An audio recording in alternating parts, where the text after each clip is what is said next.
السلام عليكم ورحمة الله وبركاته. أهلا بيكم في وصفة جديدة من مطبخنا مطبخ الماسة.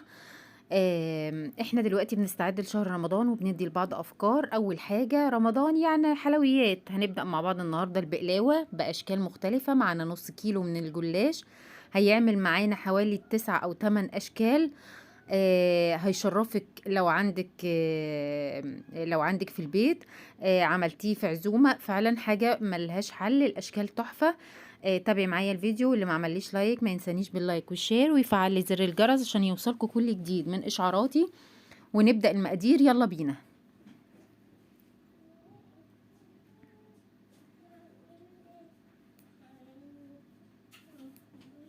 معانا دلوقتي نص كيلو من الجلاش.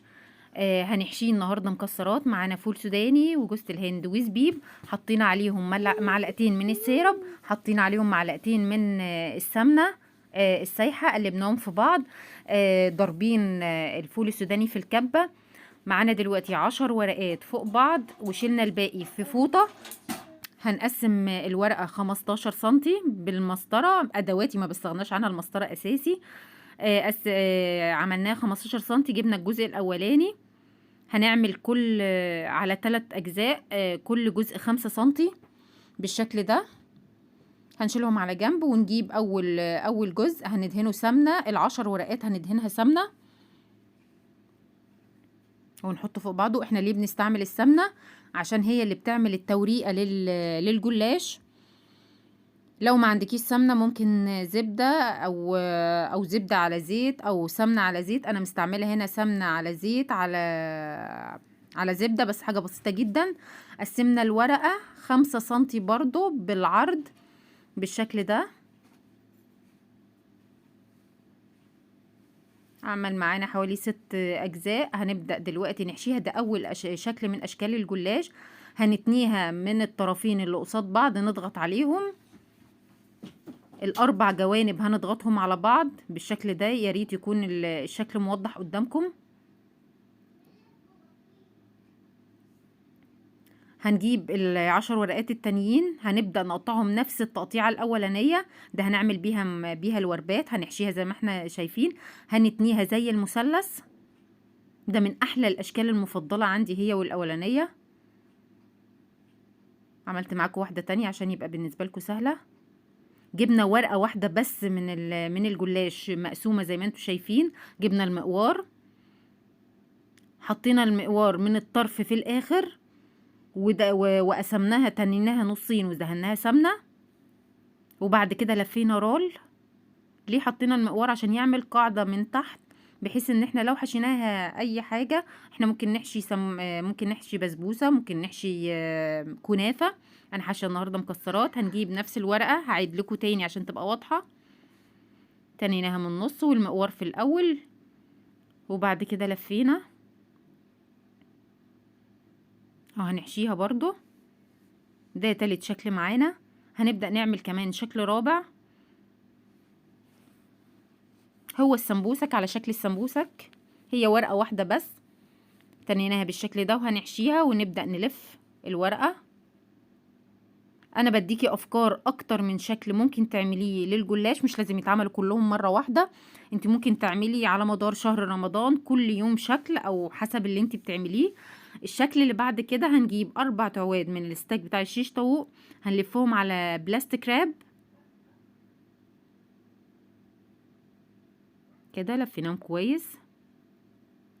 هنبدأ نجيب ورقة واحدة بس من الجلاش، هندهنها سمنة ونحط عليها الستيك من الأول ونلف الجزء الأولاني. بعد كده هنحط الحشوة بتاعتنا ونضغط عليها من قدام. بنضغط عليها واحنا بنلف، هنفضل نلفها ونقوم ضاغطين عليها نكشكشها. لو في ستيك عندك اكبر حجم من ده هيبقى افضل طبعا، هتقدري تكشكشي براحتك وتطلع معاكي كويسة جدا. يا رب يكون واضح قدامكم التصوير. هنجيب ورقة برضو واحدة سليمة، هندهنها سمنة وهنقسمها نصين وهندهن برضو سمنة وهنقسمها بالنص. ونجيب الستاك اللي احنا لفينه على الاسترتش ونتني نلفها، وهنسيب من الطرف حوالي 3 سنتي ونكشكشها. هنكشكشها جامد بالشكل ده، ونبدأ نلفها. انا ليه سايبه 3 سنتي؟ عشان يعمل قاعده للاسوره. الشكل ده اسمه اسوره. هعمل معاكم واحده تانية عشان تبقى اوضح. هنكشكشها.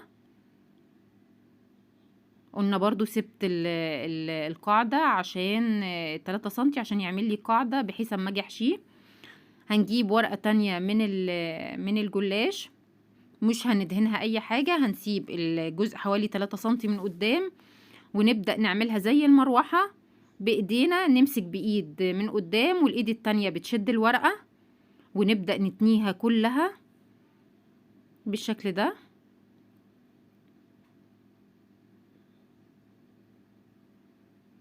انا اسفة لو الفيديو طال معاكم، بس انا بحاول الم لكم في الفيديو ده اكتر او اكتر كم قدر من الاشكال اللي ممكن تعمليها للجلاش.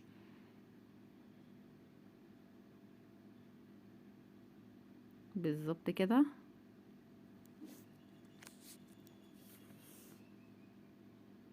احنا هندهنها دلوقتي سمنة بعد ما نخلص التنيات بتاعتها.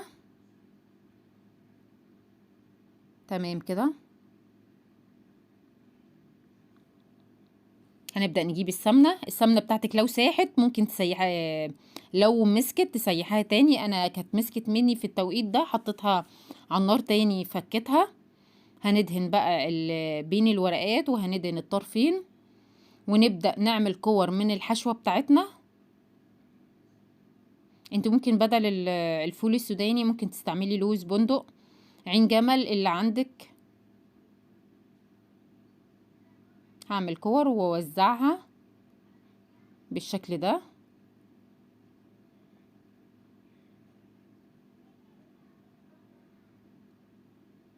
كور مش كبيرة قوي، مش لازم تعملي الكور كبيرة قوي الحشوة بتاعتها. هنبدأ بقى نقفل الطرفين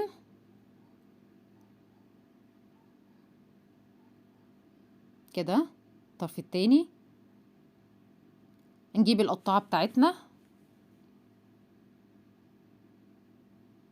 ونبدأ نقطعهم. الحشوة بتكون في النص، واحنا هنسيب مسافة من الطرف ده ومن الطرف ده ونقطع. هنقوم ضاغطين عليها من الطرف اللي الناحية دي والطرف اللي الناحية دي. هنعملها زي البونبوني، هي ما كانتش واضحة في الشكل ده. ونقلبها.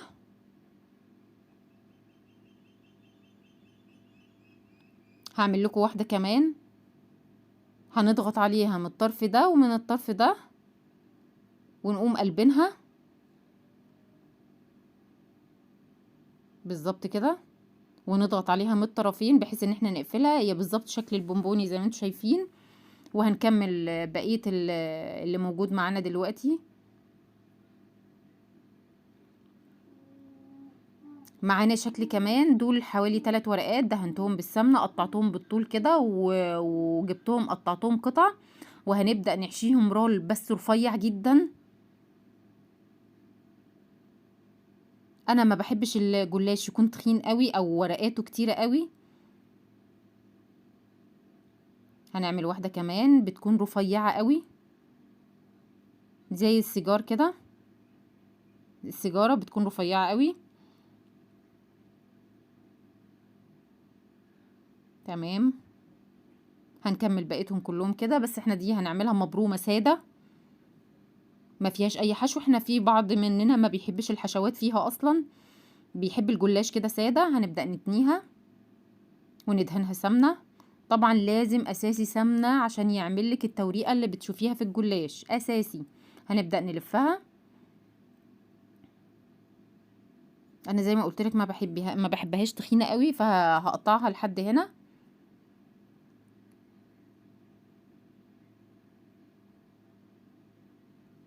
بالظبط. هنكمل كله بالطريقة دي. هنبدأ نحاول نرفع دي كمان. هرفعها عشان تبقى صغيرة. النص كيلو ده ما شاء الله عمل كمية كبيرة جدا.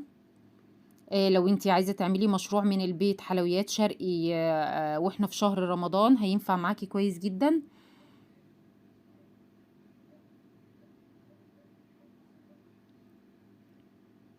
ما خدش مننا وقت. انت ممكن تعمليها ان شاء الله في شهر رمضان، ممكن تحشيها وتعمليها كده وتغطيها بستريتش راب، بس ما تدهنيهاش بسمنة، اقصد على الوش، وتعينيها لتاني يوم وتدخليها الفرن، هتبقى حلوة جدا، هتوفري على نفسك مجهود. هنجيب السمنة دلوقتي ونبدأ ندهن الوش بتاع الصينية بتاعتنا كلها، دي الاشكال بتاعتنا كلها شايفينها حلوة قوي في الصينية. هنبدأ نرش ندهن عليها على خفيف. هنكون مولعين الفرن بتاعنا مسبقا على درجة حرارة متوسطة حوالي 170 180 كده. دخلناها الفرن وخرجناها باللون الذهبي، انا ما بحبهاش غامقة قوي، انا بحبها باللون ده. هنبدأ نجيب السيرب بتاعنا. السيرب بتاعنا عبارة، لا قبل ما نعمل بالسيرب هنبدأ نحشي الأساور بتاعتنا دول نفس الحشوة بتاعت الحشوة اللي جواها، بس أنا هنا الفول السوداني سايباه صحيح، حطيت عليه معلقة سمنة، حطيت عليه معلقة سيرب. أنا ليه بعملهم كده؟ عشان يتماسكوا في بعض وما يقعوش الحشوة دي ما تقعش من على الجلاش. هنبدأ نجيب السيرب بتاعنا ونسقيه. السيرب بتاعنا عبارة عن كوبايتين من السكر، كوباية ونص أو كوباية وربع من المية، عليهم معلقة جلوكوز، عليهم رشة فانيليا، وهيطلع معاكي أحلى سيرب. ده شكل طبق التقديم بتاعنا للبقلاوة. بصي مفيش أحلى من كده، هيشرفك قدام أي حد عندك، هيعجبك. وقولولي لو في وصفة او صنف من الحلويات عايزين نعمله لكم، ابعتولي في الكومنتات. وبتمنى ان انتوا تدعموني لو الفيديو بتاعي عجبكم بلايك وشير وتفعلوا لي زر الجرس، واستنوني في وصفة جديدة وطبخة جديدة من مطبخنا، مطبخ الماسة. والسلام عليكم ورحمة الله وبركاته.